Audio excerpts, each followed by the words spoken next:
Dewi Persik ngamuk, sapi kurbannya ditolak Ketua RT. Kejadian kurang mengenakan dialami oleh pedangdut Dewi Persik ketika ingin berkurban sapi di kediamannya di kawasan Lebak Bulus 2, Jakarta Selatan.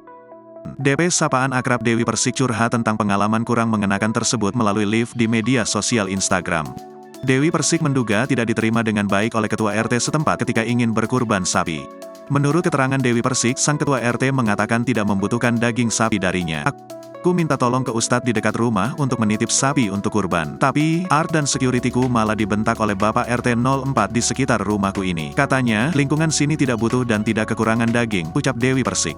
Dewi juga menceritakan, niat awalnya hanya menitipkan dan meminta data warga sekitar yang ingin dibagikan daging kurban.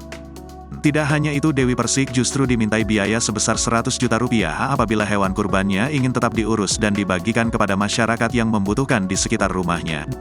Dalam keterangan, Dewi Persik juga menuliskan bahwa dirinya ditantang oleh RT untuk bertemu.